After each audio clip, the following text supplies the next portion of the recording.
Okay, hello. Welcome to Topic 1, Day 1.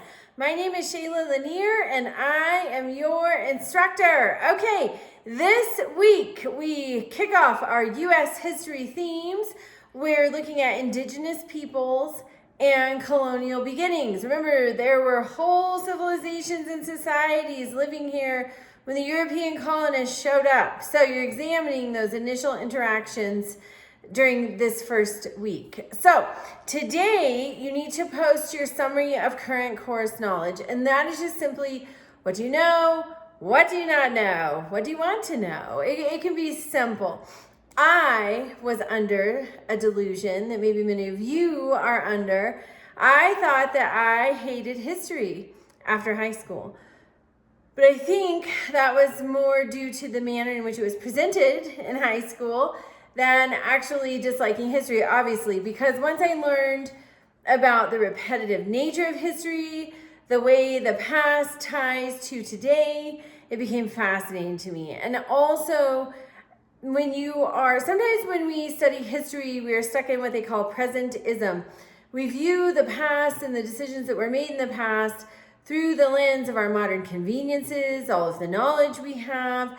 And so sometimes that we're just looking back through today. We need to try to picture what was it like when these colonists arrived. That had to be scary. Well, on both sides, scary for the colonists, scary for the Native Americans who had been living here uninterrupted and largely undisturbed. So try to put yourselves in their shoes as you look at that this week.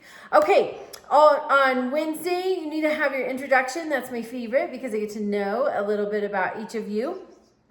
Also on Wednesday, you're posting your initial post to discussion question 1. So there was mutually beneficial trade at first. You're examining some of that and talking about it in discussion question 1.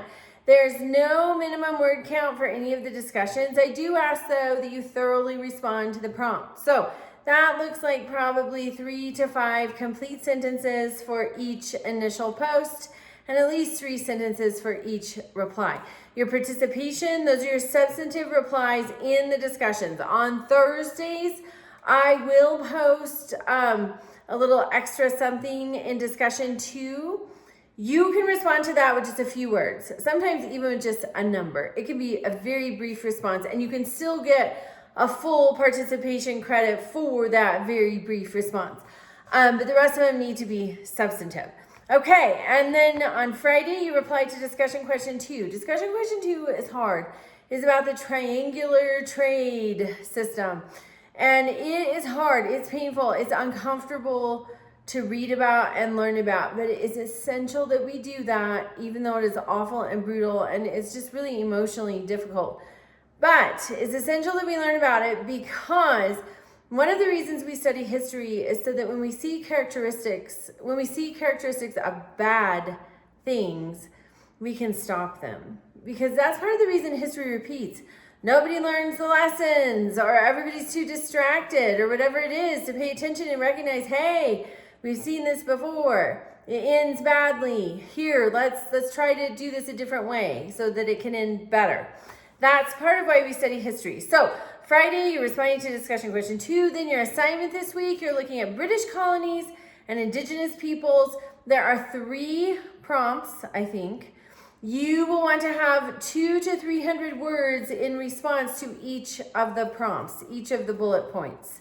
So reach out with questions. Welcome to class and have a great week.